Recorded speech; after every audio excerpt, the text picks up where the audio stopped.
Como definir alguém que é verdadeiramente salvo?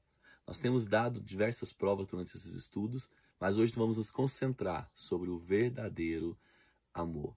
O que o amor é para o cristão? Qual a sua importância e relevância para a nossa demonstração de que somos verdadeiramente alcançados por Cristo? Qual o lugar que o amor ocupa no coração do homem e no plano de Deus? Essas e outras respostas vamos ter nesse estudo de hoje. Fique comigo.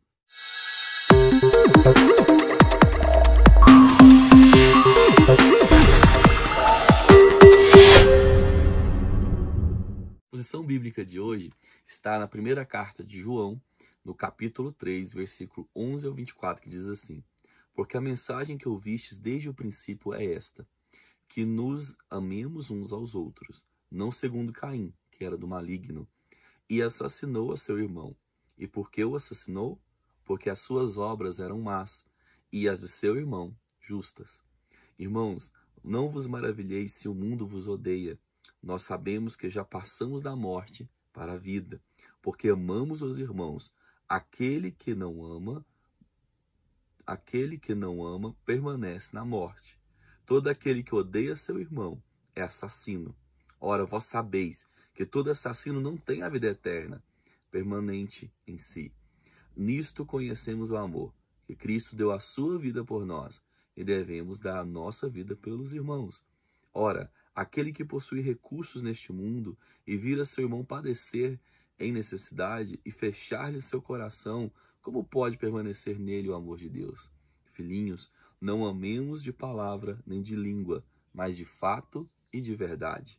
E nisto conheceremos que somos da verdade, bem como perante ele tranquilizaremos o nosso coração.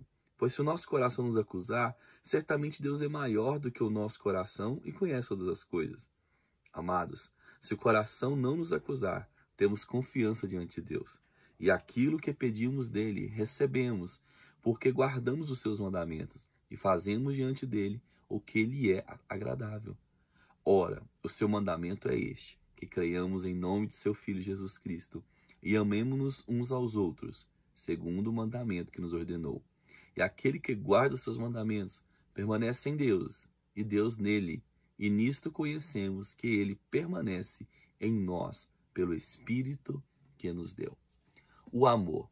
Essa é uma temática recorrente dessa carta.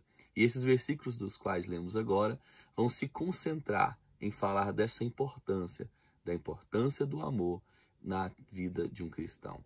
O amor aqui não é um sentimento, é muito mais um movimento, uma atitude, é algo dinâmico que traz consequências para nós e consequência para os que nos cercam. É importante notar que nós não amamos para que nós permaneçamos em Deus. Nós não amamos para que sejamos reconhecidos, mas porque somos reconhecidos e porque fomos alcançados por Deus. É por isso que amamos. O amor, portanto, não é causa, é evidência de uma vida com Cristo, de uma vida que foi salva por Cristo. O amor, portanto, é o fruto revelador da mensagem e daquilo que Cristo fez por nós. O amor é evidência e não aquilo que proporciona a nossa salvação. Atrás desse assunto, o apóstolo João vai trazer então uma analogia com Caim e Abel. Esse foi o primeiro homicídio conhecido no mundo. A palavra de Deus conta com mais detalhes sobre esse episódio em Gênesis capítulo 4. Quando nós observamos as duas ofertas de Caim e de Abel, a gente percebe a diferença entre os dois. Caim é um verdadeiro retrato daqueles que não nasceram de novo. Por quê? A sua oferta era uma oferta que desagradou a Deus. Aqui o apóstolo João vai aprofundar o motivo pelo qual Deus rejeita a oferta de Caim. Um leitor desatento poderia dizer, mas por que Deus preferiu a oferta de um e não preferiu a de outro? Lembrando que Caim trouxe uma oferta das suas plantações, enquanto Abel trouxe uma oferta das suas criações e da gordura delas, sangue. E aí está a grande questão. Deus já havia demonstrado que a forma da sua adoração era através de sacrifício de sangue. Você se lembra quando Adão e Eva pecaram? se esconderam do Senhor Deus com medo por aquilo que estavam fazendo, descobriram a sua nudez e Deus ali com a sua justiça traz diversas recomendações de como seria a vida deles de agora em diante, algumas penitências, mas ao mesmo tempo em que ele é justo, ele age com misericórdia, poupando as suas vidas e mostra a sua graça, cobrindo a nudez deles com peles de animais, ou seja, Deus demonstra ali sacrifício, sangue. E por que o sangue é tão importante? Inclusive, é uma das leis de Moisés não comer sangue, né? E ali Deus mostra, então, que o sangue aponta para Cristo, para o verdadeiro e único sacrifício, que é o de Jesus.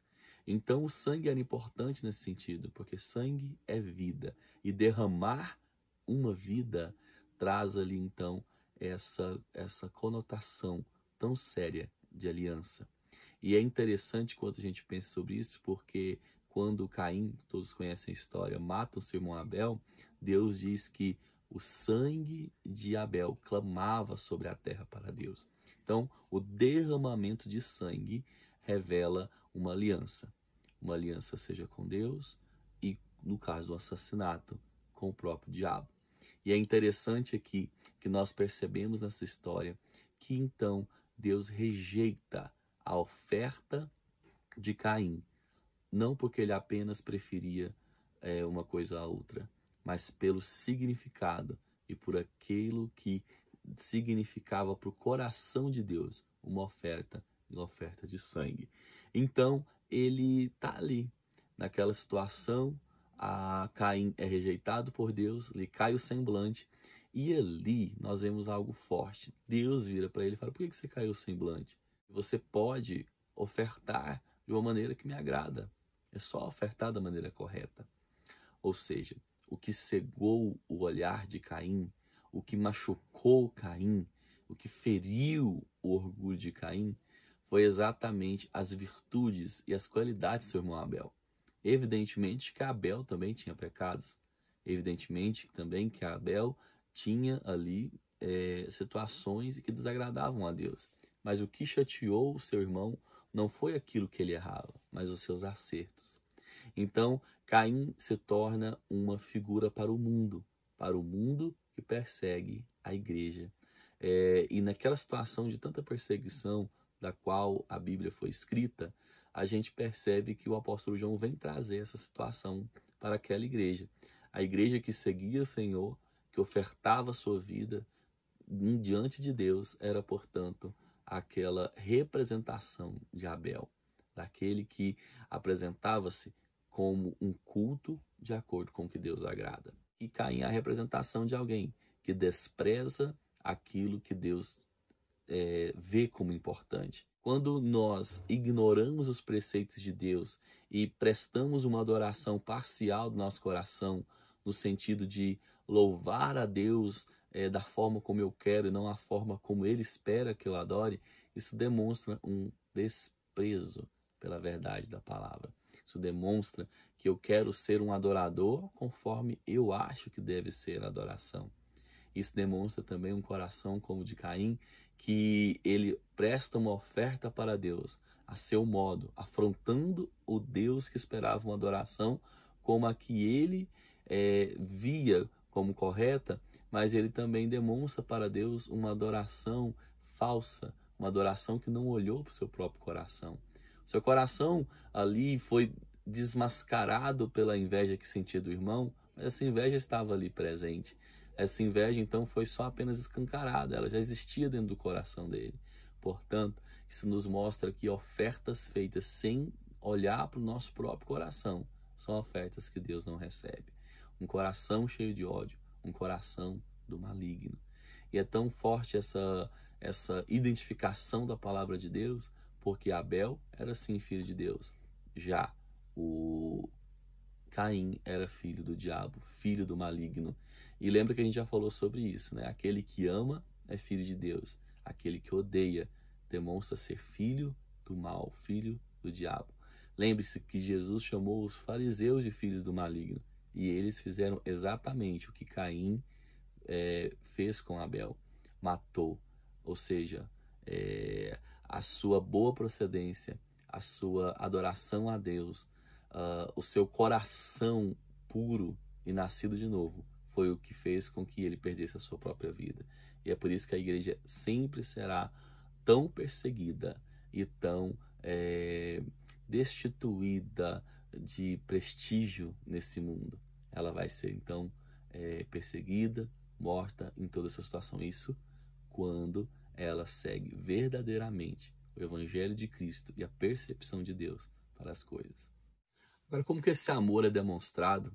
O apóstolo João continua falando agora sobre Jesus Cristo.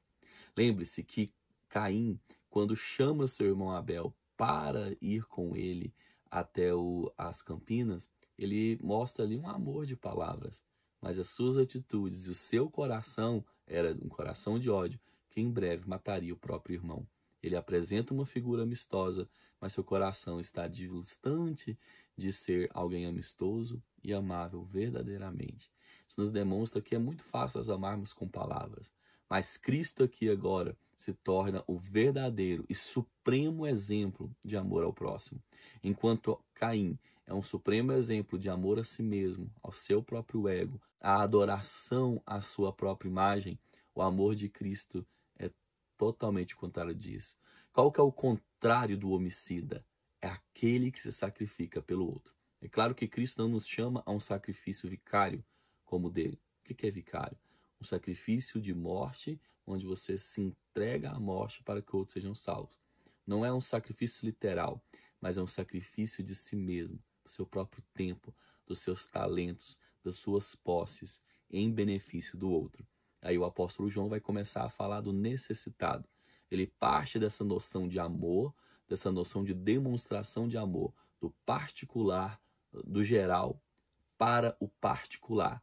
Ou seja, ele traz que nós devemos amar aos outros, nos entregar pelos outros, doar-nos para os outros, mas ele começa a olhar para quem que nós vamos doar, para quem que nós vamos amar, justamente para os necessitados ao nosso redor. E aí ele vai descrever essa demonstração de amor, em um amor que vai para as atitudes.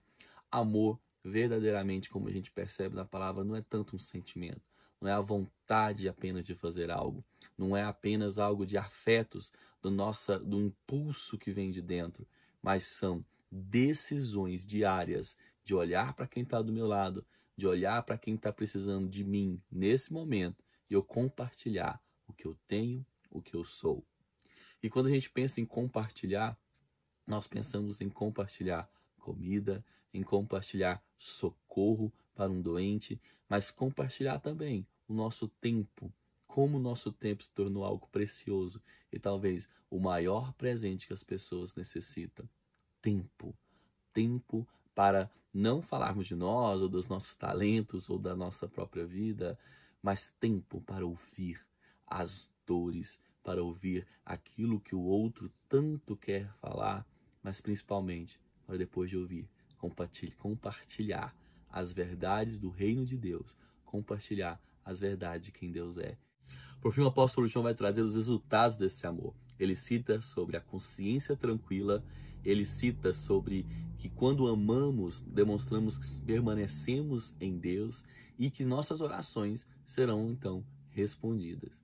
E é interessante a gente pensar por esse ângulo que quando nós amamos, o resultado disso é uma consciência tranquila, não quer dizer que o bem que eu faço ao próximo, o amor que eu demonstro ao próximo, signifique que assim eu vou ter um karma tranquilo, como outras religiões dizem.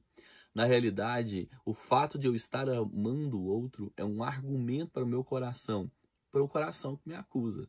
Nós sabemos que uma das consequências do pecado é o nosso coração que nos acusa, desconfiando, portanto, da nossa verdadeira salvação.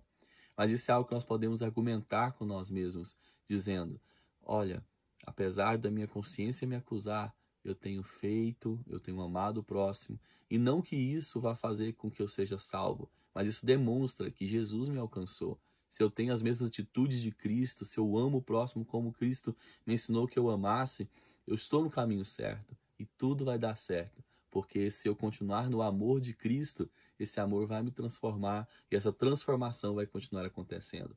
Consciência tranquila não é como se nós pecássemos e pelo pecado que nós cometêssemos nós aliviássemos ou pagássemos para que aquilo seja extirpado. Eu amo o próximo para apagar os meus próprios pecados. Existem pessoas que pensam assim e fazem assim, mas não é essa a questão de causa, mas é mais uma questão de evidência e de consequência.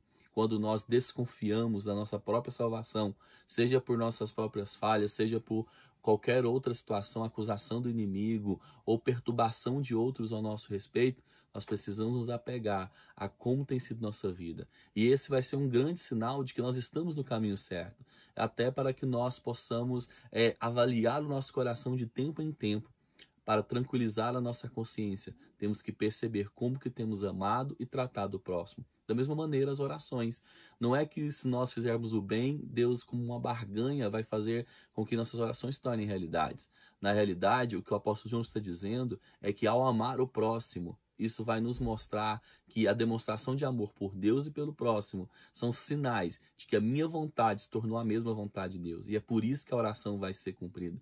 A oração ela se torna realidade e se torna uma verdade para nós quando a nossa vontade é a mesma da de Deus. As orações que fazemos segundo a vontade dele são uma certeza de que se tornarão realidade. Porque a vontade dele sim é boa, sim é perfeita e sim é agradável. A nossa vontade, o nosso coração enganoso, muitas vezes nós nem sabemos orar. E é por isso que o Espírito Santo está conosco, para transformar nosso coração, para levar nossa oração a Deus, mas principalmente para nos orientar sobre quem Deus é. À medida que eu sei quem Deus é, as minhas orações serão alinhadas com quem Ele é, com a sua vontade para mim e com a sua palavra. E aí não tem como não dar errado. Então, perceba que o amor demonstrado vai ser uma evidência de que eu estou no caminho certo. E por estar no caminho certo, a minha vontade vai ser a mesma de Deus. Eu não amo para ser respondido na minha oração, mas porque eu amo, eu posso ver que as minhas orações são a vontade do Senhor se concretizando. Elas se tornam uma só, e é por isso que isso pode se tornar uma realidade. E por fim, o verdadeiro amor, a verdadeira demonstração de amor, demonstra que eu estou em Deus, a permanência em Deus. Quem ama, permanece em Deus. Quem odeia, permanece nas trevas. Então, isso é uma evidência de que eu estou permanecendo no Senhor. E ele fecha essa consciência falando do Espírito Santo que habita em nós. Eu só posso amar e só demonstro amor quando o Espírito Santo habita em mim. E ele é o selo, a evidência principal de que eu consigo amar aqui dentro. O que me leva a amar verdadeiramente é a ação do Espírito que em nós habita, que vai nos transformando, nos levando na caminhada por essa terra. E é isso, que o amor seja a nossa regra, que o amor seja o nosso estilo de vida, a nossa decisão diária, a nossa atitude prática. Que Deus te abençoe e até a próxima semana.